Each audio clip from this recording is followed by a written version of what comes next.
Hello everyone, welcome to What If Hollow Knight Replaced Subaru in Re-Zero movie. Before we start, please go support Hollowness3 for writing that awesome fanfic. This is the translated version I made. There will be some mistake in character's gender. Capitulo 1 Hollow Knight and Lagunica. In one realm, in the mind of a creature, it would be seen as a small black shadow along with others similar to it were destroying what appeared to be a creature, or rather, a deity, the deity of light which was succumbing to the power of the void. A small shadow was attacking with its deadly claws the core of the deity, and then, this being destroyed, the deity would begin to give a last cry of pain while other claws appeared and absorbed the body of the deity, and then see how the body was completely consumed. A void loomed, darkness dominating the entire landscape, until the small shadow that destroyed the deity's core was seen. The shadow stared into space, unsure of why it was alive. It had already fulfilled its purpose. Little shadow, your objective in the kingdom was achieved, but in another kingdom I need you to end the power of a witch who thinks she can do whatever she pleases. Right now I need you to destroy that witch, since I cannot interfere in the affairs of mortals. Would you accept? The small shadow with white eyes that showed no emotions would begin to make noise, implying that it would fulfill its objective. I'm glad, little shadow, but don't worry, I'll give you the powers of your brother, the original Hollow Knight. The shadow only looked at me while maintaining its empty and penetrating gaze. No mind to think. No will to break. No voice to cry out in suffering. Son of God and the abyss. You are the receptacle. You are the Hollow Knight, the entity would say as it raised its arms which began to surround the small body of the shadow. It would be seen how our protagonist would begin to raise his right arm, and then direct it to the floor of the place, and then raise what we could say is his head and look with his gaze lost in the void at the ground. The place could be said to be a dead end. Our protagonist would start to move his head and then see what was in the alley, to which our protagonist would only see 2 rotten barrels with several bottles of liquor without liquid inside. Our protagonist would not give it importance to later see that his size was the same as that of his brother the Hollow Knight. Our protagonist would simply ignore the change in his size and then proceed to leave the dead end and go see the territory he was in. It would be seen how some people were seeing our protagonist with a strange face, just as some anthropomorphic animals were seeing him in the same way, something our protagonist would ignore while seeing the light blue sky and clouds, something he had never seen before. Ah! Our protagonist would begin to head towards the place where the person's scream was occurring. Upon arriving, our protagonist would see 3 people hitting one of them. The first was a small woman with a bowl haircut. She was wearing brown clothing along with purple boots and a cape.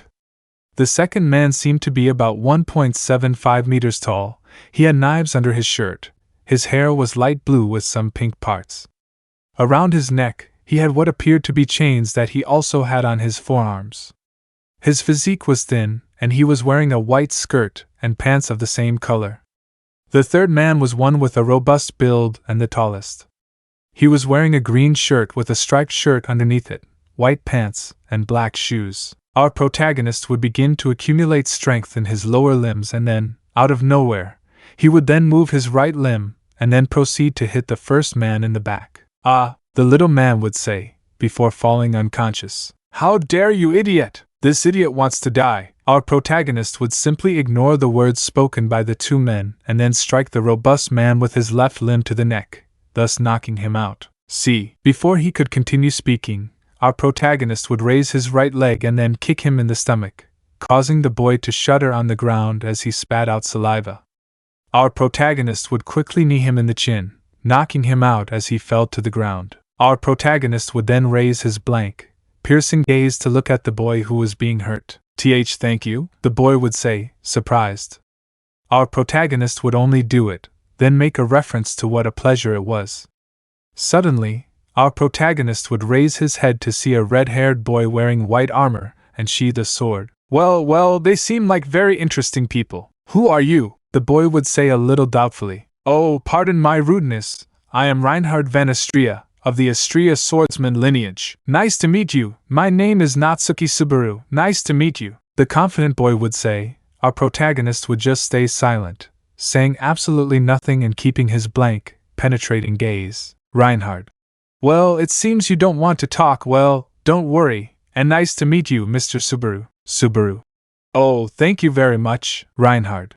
Well, I'd better take these scoundrels away, Reinhard would say with a calm smile, then lift the unconscious bodies of the three men, and then accumulate strength in his legs to then see himself shot upwards. Subaru.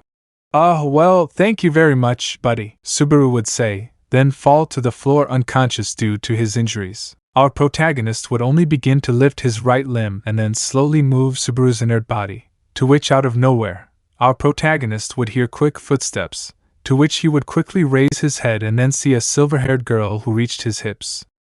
Her complexion was white and a well-sculpted face, along with purple eyes and a purple and white dress, along with a green necklace in the central part of it. Curiously, she had pointy ears as if she were an elf. Huh! What happened here?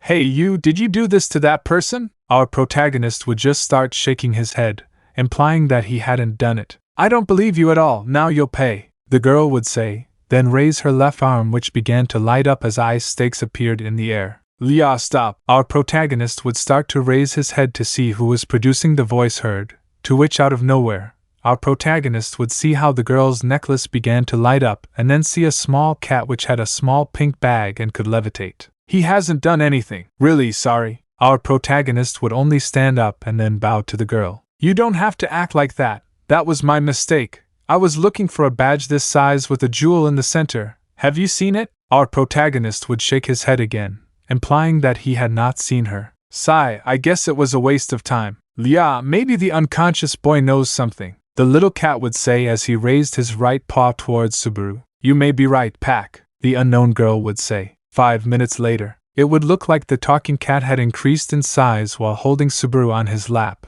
Our protagonist was simply looking at a scroll that had recently been transformed into a map, while the girl with pointy ears was sitting looking at our protagonist's already completed map with sparkles in her eyes. Awesome, the white-haired girl would say, as she saw that his cartography skills were superior to those of any cartographer she had ever met. Subaru.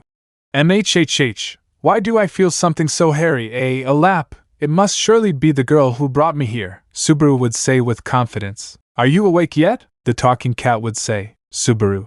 I didn't think pretty girls were so pretty, Subaru would say. Our protagonist would only see the scene with his typical apathetic and empty look. Subaru. No, they aren't, Subaru would say, then look up and see the talking cat's head, to which he would quickly get up from the talking cat's lap. It was a thoughtful thing we did to keep you happy until you woke up, Subaru. First, don't talk in that tone. No one would mistake a cat for the heroine. It was worth growing up to see you so happy, Subaru. I'm not happy. The white-haired girl saw the situation with a face that showed some anger. The talking cat just laughed while scratching the back of his neck with his paw. Our protagonist didn't give a damn. Subaru. Sorry, you stayed with me while I was unconscious, Subaru would say to the white-haired girl while ignoring the existence of our protagonist and the talking cat. Don't get me wrong, I did it because I wanted to ask you something. Healing you and having Pack act as a pillow until you woke up was for my own benefit. You should repay me in the same way, the white-haired girl would say with a tone of irritation. Subaru. It seems normal, but you make it sound very important. Not at all. You have any idea who stole my badge, right? Subaru. Your insignia? Like one of those plaques that show your organization? It has a J in the center, and it's this big. Subaru. I'm sorry. No matter how many times you ask, I have no idea. I see. Then there's no remedy. But you told me you didn't know anything, and you answered me in exchange for healing you. I'm in a hurry, so I'll leave, the girl would say and then leave. Our protagonist and Subaru would just stay watching as the girl disappeared from their sight, but suddenly, our protagonist would hear a voice in his mind. Follow the little shadow, she will guide you to stop the witches. Our protagonist, after hearing the order, would begin to follow the white-haired girl. Subaru. Hey, wait, Subaru would say as he followed our protagonist, something that our protagonist would just ignore. The girl would realize that our protagonist was following her, so she would start to stop and then see our protagonist. What's going on? Do you want to help me? Our protagonist would only accentuate while maintaining his empty and dead gaze.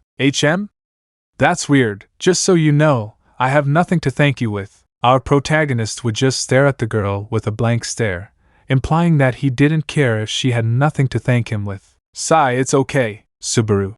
I'm in too. Suddenly, Subaru would arrive to also join the search for the white-haired girl's badge. They're very strange, the white-haired girl would say as she watched our protagonist and Subaru to see if it was real or not. Accept his help, the more the better. Besides, I see an impressive power in the boy with the blue cape, the little cat would say, whispering so that Subaru and our protagonist wouldn't hear him. 5 minutes later, it would look like our protagonist had a drawing made by himself that was very realistic, while Subaru and the white-haired girl asked about the girl they were looking for, although the white-haired girl didn't talk much. 7 minutes later, it would look like our protagonist, the white-haired girl and Subaru were in a part where they could see the city better. Subaru.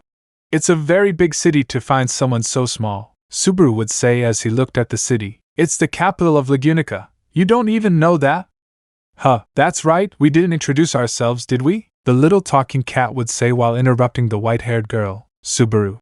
Yes, that's true, then I'll introduce myself, Subaru would say and then proceed to get up. Subaru. My name is Subaru Natsuki. Not only do I know nothing, but I also don't even have a place to fall dead, Subaru would say as he raised his right arm and raised his index finger. It's pitiful just saying that, the talking cat would say with a drop of sweat in anime style. I'm Pac.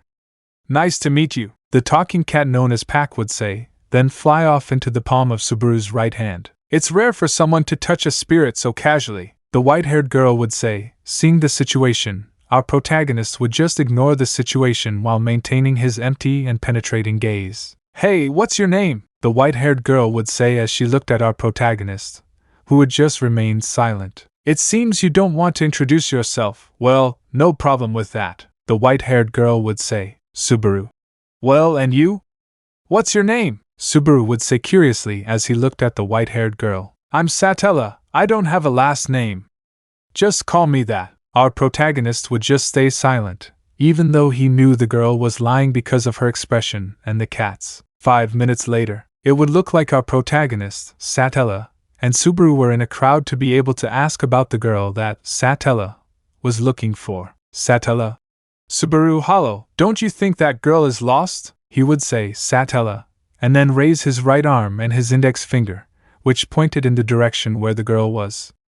Our protagonist, ignoring the nickname Satella had given him, saw in his field of vision a little girl wearing pink clothes and green hair that only reached her shoulders. Our protagonist would begin to approach the little girl while raising his right arm and then directing it towards his cape, and after 3 seconds, take out a kind of butterfly-shaped insignia with 3 silver-colored wings on each side with the center that seemed to be copper-colored and a small crown of the same material from which the wings were made. -1 seal of Hallownist. Our protagonist would begin to approach the girl, who would begin to get scared of our protagonist's dark appearance, something that our protagonist would just ignore, and then raise his right arm and give the little butterfly to the girl. Well, will you give it to me? The little girl would ask, admiring the butterfly's shape. Our protagonist would only begin to nod, then see the little girl take his hand. Satella. I'm sorry if I'm not the person you were looking for. What's wrong? Aren't your mom and dad with you? Satella would ask, then look at the little girl with a warm smile. The girl would only be a little scared, but seeing the little butterfly our protagonist had given her, she would have enough confidence to answer. SSISI. 7 minutes later, you would see how the girl hugged her mother while our protagonist, Satella, and Subaru watched the scene. 10 minutes later, it would look like our protagonist, Satella, and Subaru were in an Apple store that Subaru seemed to know. Subaru. And since it seems this happened in this area, I returned to this fruit shop after telling them I would take care of it. What? I thought you were a customer, but you're just a broke little brat, the salesman would say angrily as he looked at Subaru. Subaru. Don't you think that attitude is okay? Didn't you notice I'm not the same as before? What? Subaru. Look who I brought, they're people who could be regular customers, I would say Subaru and then see our Satella. Satella. Hey, Subaru, seems like this one was scratching something strange about me, but I don't have any money either, I would say Satella, while looking at Subaru. Our protagonist would only begin to move his right arm and then direct it towards his cape. After 3 seconds, he would take out a large bag and then move his left arm to open the large bag and see its contents, which were coins, something strange since our protagonist had coins instead of geo. Our protagonist assumed that the geo must have changed to coins. Our protagonist would start moving his left arm and take one coin to then throw it to the vendor who would catch it. You were lucky this guy had money to pay me, the apple seller would say, then save it and throw an apple which our protagonist would take with his right arm and then give it to Satella. Satella. Oh, thanks, Hollow, she would say, Satella, while smiling warmly and beautifully. Now you can ask, the apple seller would say, and then see the drawing of our protagonist. HMP, must be that Felt. Quite a lively girl, isn't she? She's well known in the slums, but I don't know where she lives. 5 hours later, it would look like our protagonist, Satella, and Subaru were in a pretty rotten place, and seemed to have a lot of insecurity. Subaru. The air, the atmosphere, and perhaps the attitude of those people will be terrible. Are you sure it's here? Subaru would ask as he gradually became worried about the place that seemed very unsafe. Satella. Maybe they'll tell us where the girl lives if we ask them. Pack. No one here would sell their own. I don't think it would work. Subaru. Maybe we should come back later. Ak. Whether you're going or staying, you'd better decide soon. I'm almost out of time, Pack would say as he cuddled up to Satella's head. Subaru. The weather? Pack. I look cute, but I'm a spirit. It takes a lot of mana to physically appear. At night I return to the crystal from which I was summoned and prepare for sunrise. On average, my ideal time is from 9 to 5. Don't do anything reckless, and if you have trouble, use your ear to summon me again. Well, please take care of her, Subaru and Hollow, if that's your name, of course. I would say Pack, then start to glow green, then explode into thousands of particles, then go into the Satella jewel. 3 minutes later, it would look like our protagonists, Satella, and Subaru were walking calmly, although Satella liked our protagonist's mysterious appearance more than Subaru's perverted and distracted appearance. Satella. I will summon lesser spirits, Subaru. Lesser spirits? Satella. They are beings who are not yet complete spirits. They grow over time, and as they gain strength and awareness, they become spirits like Pack. Our protagonist would just remain silent and then hear some words that were in a language he couldn't understand, to which out of nowhere, our protagonist and Subaru would see small white particles floating around Satella, something that our protagonist wouldn't be impressed by, while Subaru was impressed by it. At night, it would look like our protagonist, Satella, and Subaru were walking calmly, although our protagonist was holding a lamp with a kind of white firefly in his left hand. Satella. This looks very lonely, Subaru. Does he really live around here? Satella. The lesser spirits said they saw someone like her around here. Our protagonist would just remain silent while maintaining his empty and penetrating gaze. After a while, it would look like our protagonist, Satella, and Subaru would come across a guy walking normally. Subaru. Hello, I have a question. Where does a girl named Felt live? I would say Subaru is calm. Hey, Felt? Over there is just old Ram's bar. Did Felt steal something from you? Well, you can negotiate to get it back. Have a good life, Mr. Pata would say after raising his left arm in a farewell sign, something that our protagonist would ignore, and would just go in the direction that the subject had told him. 5 minutes later, it would look like our protagonist, Satella, and Subaru were in front of the bar that the stranger had indicated to them. Our protagonist would only begin to raise his right arm, and then lightly knock on the door. Who is it? Our protagonist would bring his right hand to his head and then raise his index finger as a sign for Satella and Subaru to be quiet, and then proceed to lightly knock on the door again so that later, we could see how the door opened while a small blonde-haired girl with red eyes was revealed. Felt. Hey! Who are you? The girl would say as she saw the strange appearance of our protagonist, but when she turned her head, she would see Satella, and then put herself on guard. Felt. You again, do you never give up? I would say Felt, and then start to slowly back away. Satella. You better give me back my badge, he would say, and then raise his right arm, and see how some ice stakes appeared. Subaru would only get a little nervous. Our protagonist would only ignore what he saw and then feel an evil presence, to which when turning in the direction of the presence, he saw how there was a knife that if he followed its trajectory, it would cut Satella's stomach, to which our protagonist would quickly extend his left arm and then grab Satella by the waist while with his right arm he took the handle of his stinger, and then unsheathed it to then be able to block the blade attack and then use some force to make the assassin retreat. Wow, how interesting. I would say the assassin who had a slender body along with a cape and 2 knives in both hands. Satella. Thank you, Hollow. I would say Satella, while watching our protagonist, felt. What do you think you're doing? The original owner of the badge is here, so I decided to kill them all. After all, it just turned out to be a starving woman, the assassin would say, something that bothered Felt, but suddenly, she saw how our protagonist stood in front of her while raising her stinger in the form of an attack. So you want to fight me? How strange. Well, I've never killed anyone like you. You must have the most beautiful guts of all, the blushing girl would say as she raised both of her blades. Subaru.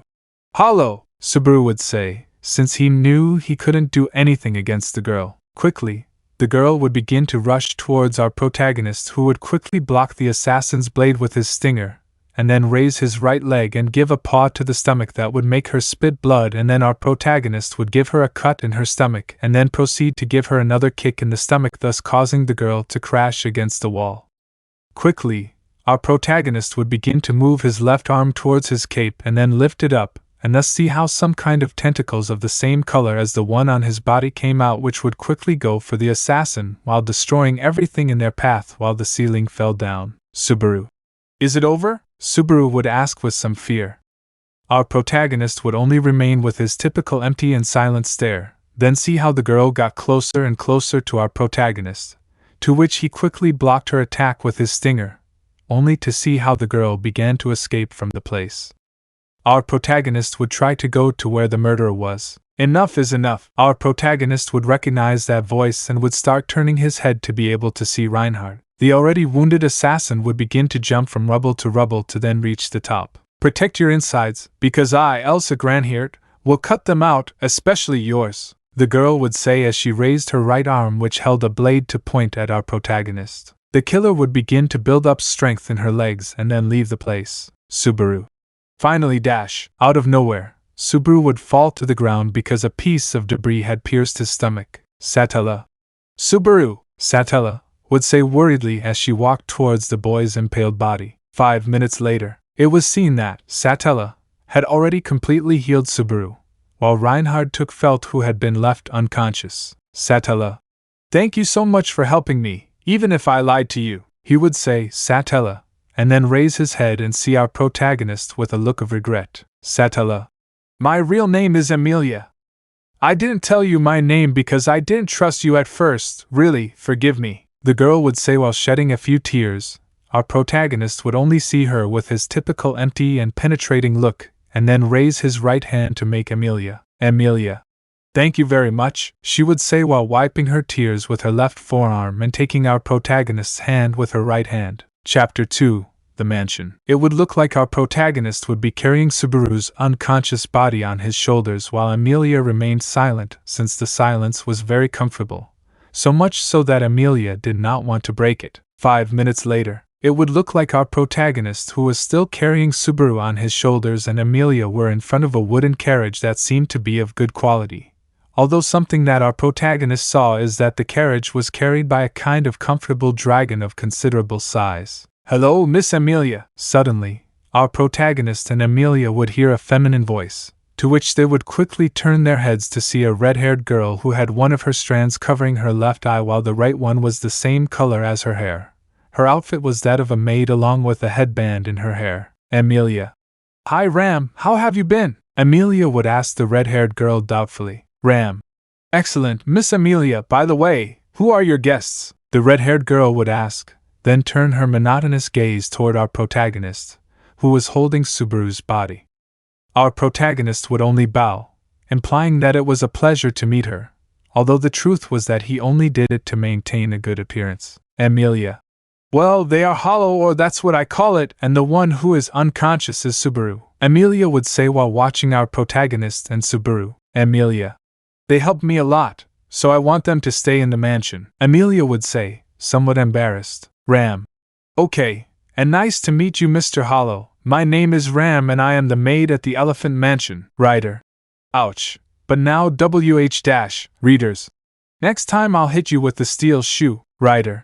Oh, okay, Ram. Okay, and nice to meet you, Mr. Hollow. My name is Ram and I am the maid of the Elm Mathers mansion. I hope you enjoy your stay here. Our protagonist would only accentuate, and then begin to climb into the carriage along with Amelia and Subaru's unconscious body while Ram climbed into the driver's section. Our protagonist would comfortably leave Subaru's body on one of the seats, and then begin to sit next to Subaru's body while Amelia sat in front of him. Amelia. Really, thank you very much. I really appreciate that you defended me and Subaru from that murderer, and above all, do you know how to use magic? What kind of magic was it? Where does it come from? Where does it come from? What is your real name? How did you do it? How? Our protagonist simply ignored Amelia's questions, and after a while, she seemed to have completely fallen asleep. Our protagonist began to raise both limbs, then began to take off his cloak and then put it over Amelia like a blanket. Our protagonist only did this because he saw Ram secretly watching them, so he decided to act like a good person. 3 hours later, it would look like the carriage carrying our protagonist, Amelia, and an unconscious Subaru would arrive at what would be a kind of mansion with a large garden. Our protagonist, seeing how the carriage stopped, assumed that they had arrived and would begin to raise his right arm, and then begin to shake Amelia's shoulder to wake her up. Amelia. Hey! Are we there at Hollow? Our protagonist would only emphasize. Amelia.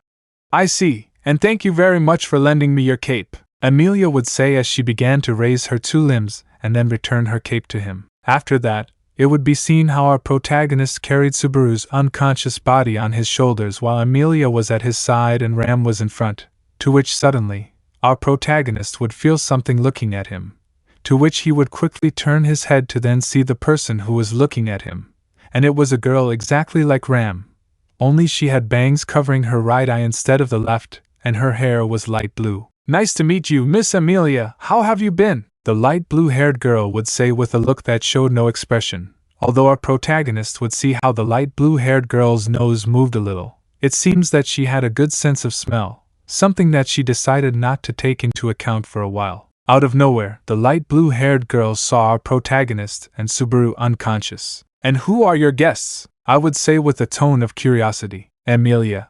Well, they are some people who helped me a lot. Their names are Hollow and Subaru, Amelia would say as she raised her right hand to introduce our protagonist and Subaru. Nice to meet you, Mr. Hollow. My name is Rem and I am the maid at the Elm Mathers mansion, the girl known as Rem would say while bowing, something that our protagonist only responded to with a nod, implying that it was also a pleasure, but he only did so because Ram was watching him in a very exaggerated way. Amelia. Ram, could you take Subaru to one room, and Ram, could you take Hollow to another room? Both sisters would only agree to Amelia's request and then see how our protagonist passed Subaru's unconscious body to Rem, and then saw how Amelia said goodbye to him with her right hand, something that she simply saw and then agreed and then followed Ram. The road was quiet, as if the noise had died away, but this was not something that bothered our protagonist. In the end, they would reach the door of the room in which our protagonist would be staying. Ram. With your permission, Ram would say and then begin to retreat, something that our protagonist would not care about. But out of nowhere, our protagonist would propel himself forward and then see how he had dodged a fireball and then, quickly our protagonist would teleport towards the front of the stranger and quickly move his right arm which went directly towards his neck, although the subject would quickly block the attack with a kind of earth barrier and then our protagonist would hear something. The Fura, the stranger would say, and then our protagonist would receive a gust of wind that would push him away from the stranger a little. You're impressive. You were able to sense my presence and intercept me. You really are someone interesting, and excuse my manners, I am Roswell L. Mathers, the owner of this mansion. The stranger would say that when he came out of his hiding place, he saw that he had the appearance of a jester along with a purple cape, jester's suit, dark blue hair, and a small top hat. Roswell. Wow, it seems you're not a man of many words. Well, forgive me for attacking you so suddenly. Our protagonist would only nod and then see how the jester count left the place, something that he would not take much importance to, and then begin to raise his right arm and then take the knob and begin to turn it, and then push the door and then enter the room and then begin to close the door and then head towards a desk that was there, and then take the seat with his right hand and then pull it, and then sit down, and then see the starry sky. Something that he considered beautiful. The next morning, it would look like our protagonist would remain seated without moving even a single atom. Subaru. Like a being summoned to another world. Out of nowhere, our protagonist would hear Subaru's voice walking, something that caught his attention, so he finally decided to get up from his chair and then start following Subaru. Subaru. Ah? Hello! Did you hear me? Did you hear me? Subaru would say somewhat nervously, but our protagonist would simply shake his head, implying that he hadn't heard anything, although he only did it so that he wouldn't suspect him. Subaru. Sigh, that's great, by the way. Do you want to join me? Subaru would say while looking at our protagonist, who would only maintain his typical empty and inert look and then begin to notice. Because he didn't know the location of anything, so it was better to make a map about it. After walking for a while, we would see how both protagonists would return to the same hallway, something that surprised Subaru a little and would not interest our protagonist. Subaru. The typical pattern says the first door is the best, Subaru would say, and then approach the first door and then raise his right arm to then take the doorknob to then begin to turn it and then push it, thus managing to see a little blonde-haired girl with pigtails on both sides, blue eyes, and a red, pink, and white outfit. Oh, I can't believe you turned out to be such annoying people, the girl would say as she watched both protagonists. Subaru.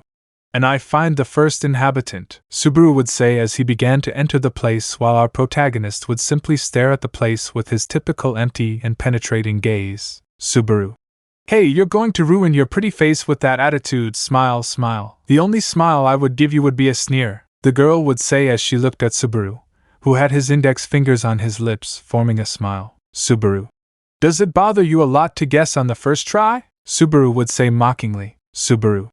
I've always been very good at guessing. I understand why all the game masters like me, but you better smile. What's this place all about? Subaru would say curiously. HMP, it's my multipurpose room that serves as a library and bedroom, I would say in an annoying way. Subaru. Ah, stock answer. Are you one of those popular girls these days? You know what? I have a lot to do. Time to teach them a lesson, the little girl would say as she slowly approached our protagonist and Subaru. Subaru. Hey, what are you going to do? Subaru would say as he stood in the doorway, while our protagonist would just step aside. Don't even think about moving, the girl said with a serious look, something that scared Subaru and that would not affect our protagonist. Do you have something to say? The girl would say as she looked at Subaru. Subaru. No, don't hurt me, Subaru would say scared, something that the little girl would ignore, and then raise her right hand and place it on Subaru's chest, thus causing Subaru to receive a great amount of pain. Subaru. What did you do? Electrocuting Loli, Subaru would say as he writhed in pain. All I did was gather the prana from your body, and I was able to confirm that you are not an enemy. Subaru. You're not very human, huh? Subaru would say somewhat hurt, while the little girl just smiled. Subaru. And I'm not saying that because of your personality. It took you a long time to notice, and now you, the girl would say pata after putting her right hand on our protagonist's chest and then trying to do the same. But something changed. Out of nowhere, a shadow with white eyes would stare at the little girl. The shadow, staring blankly at the little girl, would decide to expel her from our protagonist's subconscious. But www what? The girl would say, terrified because of the entity she had seen. After, it would be seen as our protagonist was sitting in his room while he finished making the last suits on a scroll and then raised his right arm to then proceed to take the scroll while leaving the quill he was holding in his left hand on the table. Although strangely the foolishness did not spread on the table. Our protagonist, after finishing putting away the parchment, would begin to move his left arm and then take the pen with ink and then proceed to direct it towards his cloak and after 5 seconds, take out his left hand but without the pen he was holding. Subaru. Who are the ones criticizing me in stereo sound? Out of nowhere, Subaru's scream would be heard, to which suddenly, it would be seen how our protagonist would turn into small black particles and then he would appear in front of Subaru's room door, and then begin to raise his right arm, and then take the knob and begin to turn it, and then begin to push it, and see how Subaru was looking at Ram and Rem with a strange look. Subaru. That's very good, Subaru would say as he raised his right arm in a sign of victory. Rem. It's terrible, have you noticed? You're being violated in the mind of our sister guest, Rem would say as she held Ram's hands and stood on his right leg. Ram. It's terrible. You're experiencing the ultimate shame of our guest Rem, Subaru. Don't underestimate my ability. You both are prey to my fantasies. Out of nowhere, our protagonist and Subaru would turn their heads to then see an Emilia in pajamas. Emilia. Can't you wake up any calmer, Subaru? Our protagonist would simply ignore the situation and then head outside, as he wanted to train with his stinger. 5 minutes later, you could see how our protagonist was making beautiful cuts in the air, so much so that they generated small gusts of wind due to how perfect his cuts were, to which he decided to make an illusory fight, to which out of nowhere, it would be seen how our protagonist was in a place with yellow spores, bars that prevented him from leaving, and 4 pillars although one was broken. And curiously in the 3 that were not broken were sitting 3 mantises which would raise their heads, and then the trio of mantises would rise so that after nowhere, he would see how the one in the center would shoot out towards our protagonist, who would quickly raise his stinger with his right arm, thus managing to block the sting of the mantis, which maintained a serious look, and then raised his right leg and then tried to hit him in the torso, something that our protagonist would notice, and quickly he would be able to see how a viscous liquid surrounded our protagonist, thus being able to see how his eyes turned white, pure as the soul. To which out of nowhere, it would be seen how this would become small particles the instant the mantis's kick would reach his torso, thus managing to pierce the mantis, and then quickly raise his stinger and hit the mantis in the torso, thus causing the mantis to crash against the metal fence.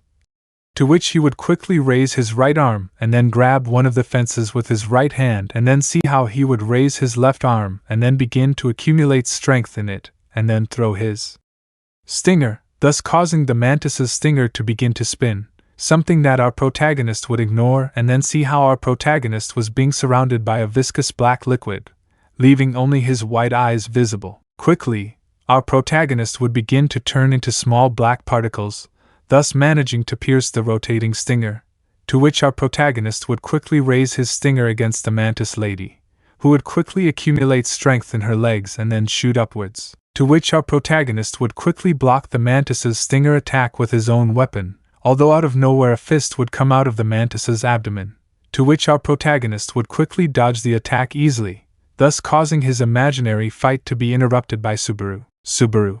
Hey, don't avoid me. Subaru would say that he was somewhat upset because he wanted to impress Emilia by telling her that he could beat our protagonist. Emilia. You're quite impressive, Hollow. Your skills are superior to those of a real knight. I even think you'd give Reinhard a run for his money. Our protagonist would simply ignore Emilia's praise while watching Subaru, who was frustrated because Emilia gave so much attention to our protagonist while treating him like a normal person, to which, out of nowhere, our protagonist, Subaru and Emilia would turn their heads to then see Ram and Rem. Ram and Rem.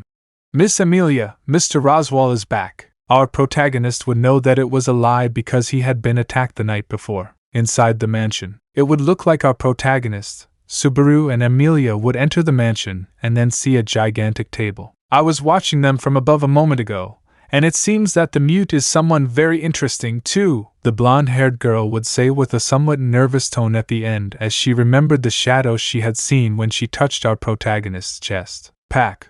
Hi Betty, I haven't seen you in 4 days.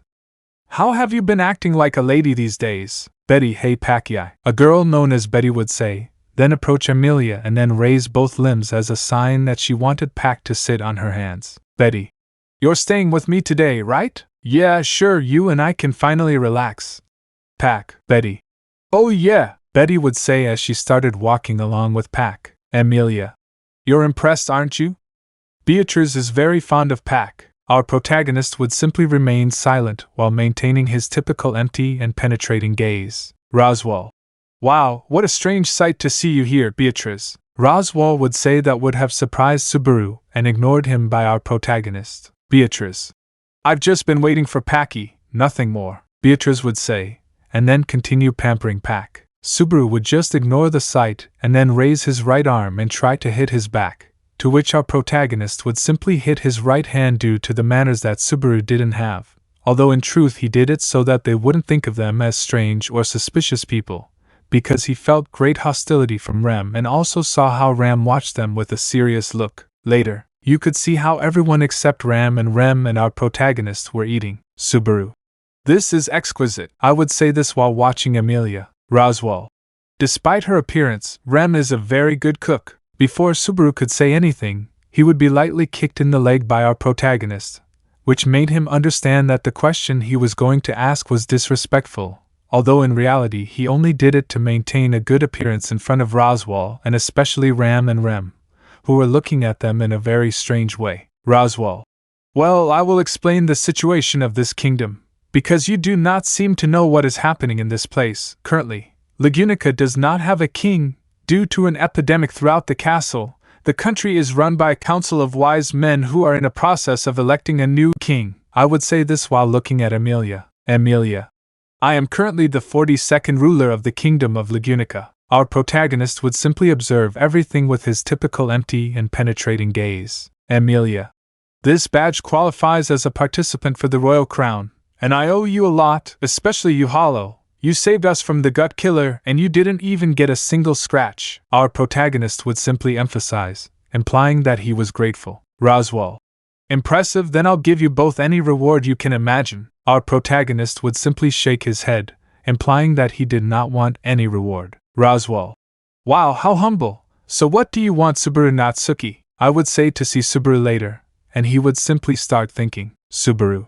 Please hire me. Ram Machu. Later. It would be seen how our protagonist was walking quietly at night because he felt something strange in a part of the mansion, to which out of nowhere he would hear something in a room. In short, it was how they treated Subaru or him as a spy, although they considered him the best due to his almost non-existent presence, and that he did not attract attention, to which he simply left so that they did not detect his presence, to which out of nowhere, he saw how everything was dominated by darkness.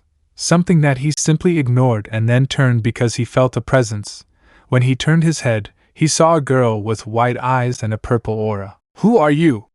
You are not of this world, but none of them brought you. What are you? Our protagonist knew who she was. She was the Witch of Jealousy, and he would simply begin to move his right arm towards the handle of his stinger, and then unsheath it to get into a combat position. Do you think I'll have fun with you?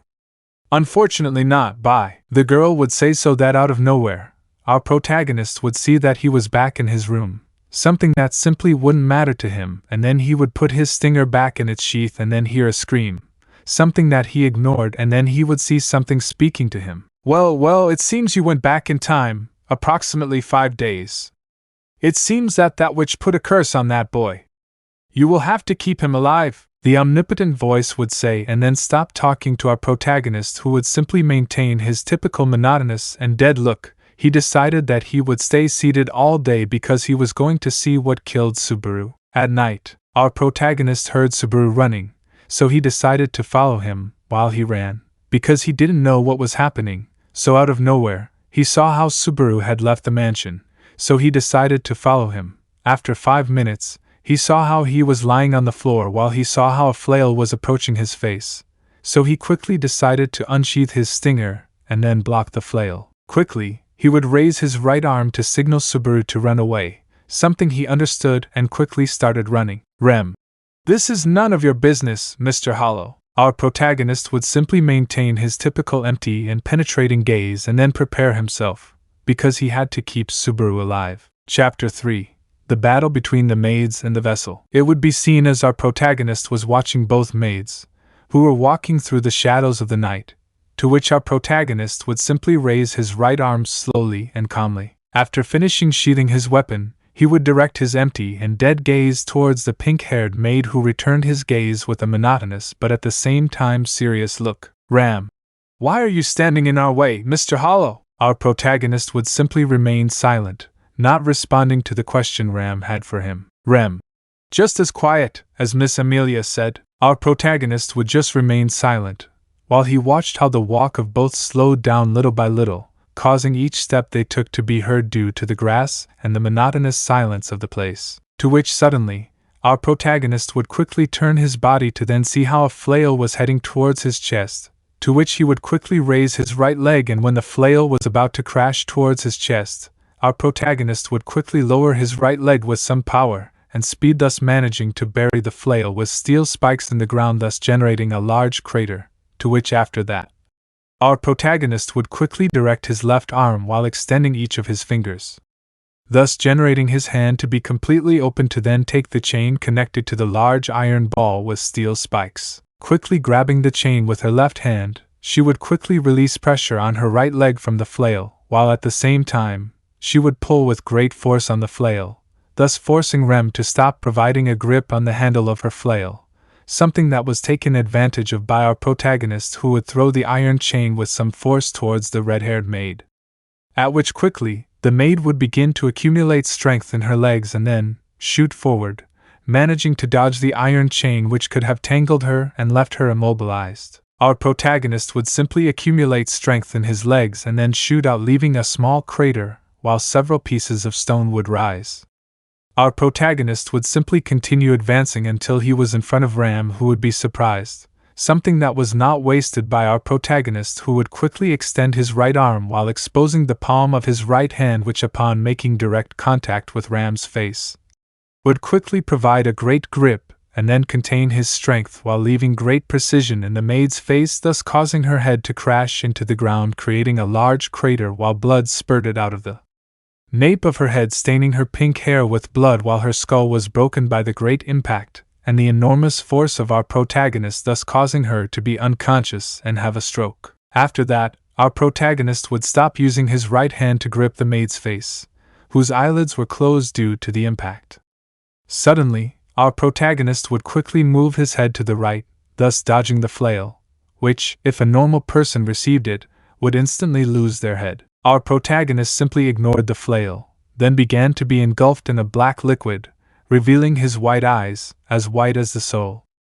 In this way, he managed to begin piercing the sky blue-haired girl's right leg, which went straight for his head. The small particles would simply begin to come together little by little until they began to form a humanoid body, which would begin to mold itself until it had the appearance of our protagonist. Rem would simply be shocked at what had happened, as she knew that her leg should have broken his head, but on the contrary, her attack went through, something she never thought was possible. Her body began to tremble, her muscles would begin to tense, while her skin became cold, along with her eye would shrink, and in turn, she began to tremble, along with her heart began to beat rapidly, and her face would fill with sweat.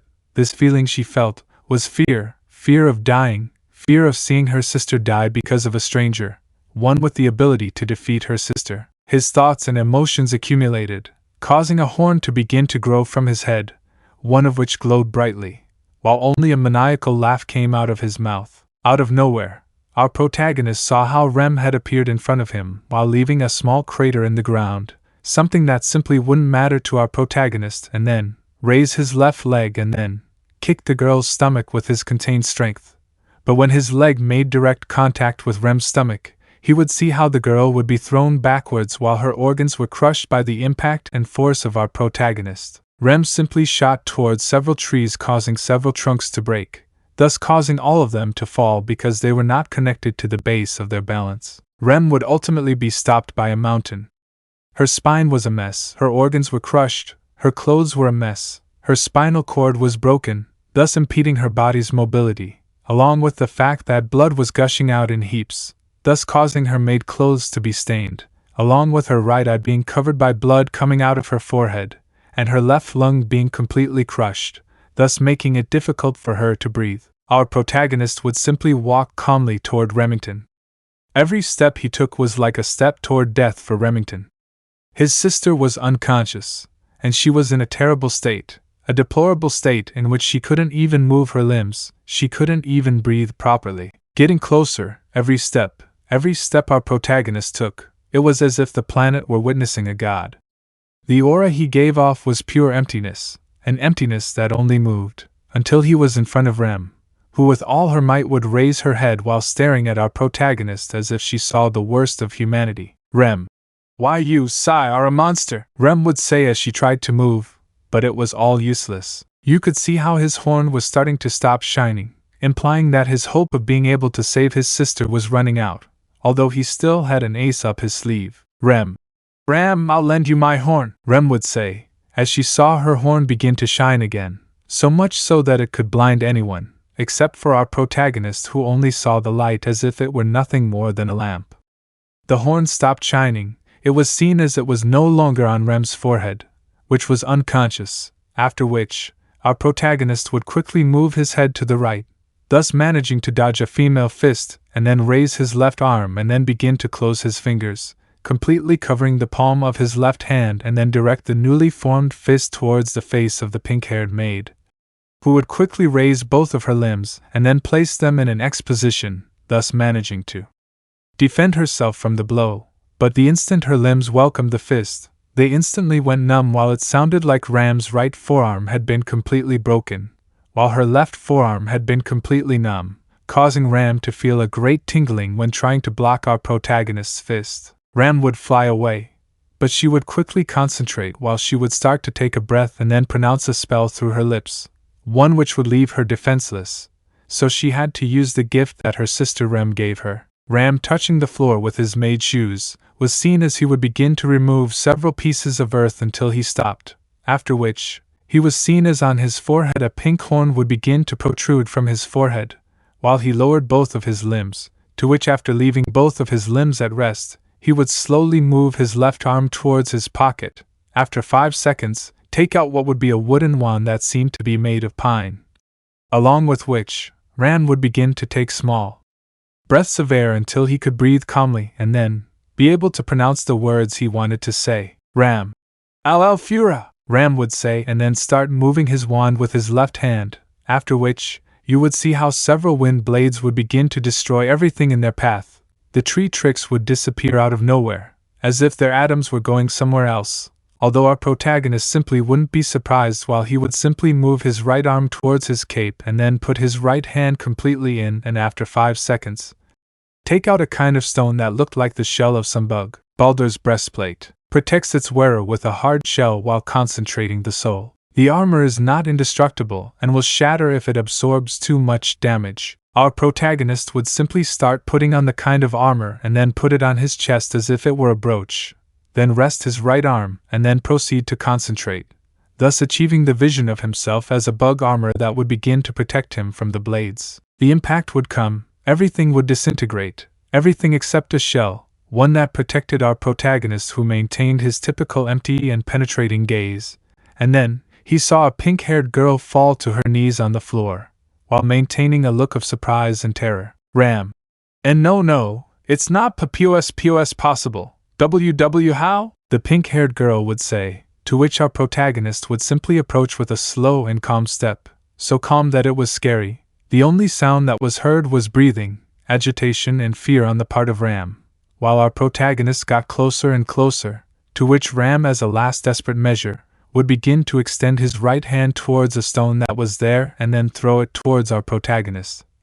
But he simply got closer and closer until he was in front of Ram, to which after that, he would begin to extend his right hand towards Ram's hair and then begin to pull Ram's hair, thus causing his neck to begin to bleed, while his skin around the neck broke, so much so that after 5 seconds, it was seen how our protagonist would completely tear off Ram's head, to which after that, he would stop providing his grip on the hair of Ram's decapitated head, which would fall to the ground, and then it was seen how our protagonist would raise his right leg to then, he swung his right leg toward his head, crushing him completely.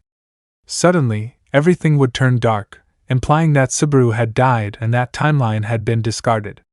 Something our protagonist simply wouldn't mind. Let me know in the comments below if you guys want the next part. Also check out my other video that has been shown and left. Thank you for watching. If you enjoyed this video, please like and share this video. And have a fantastic day. Bye.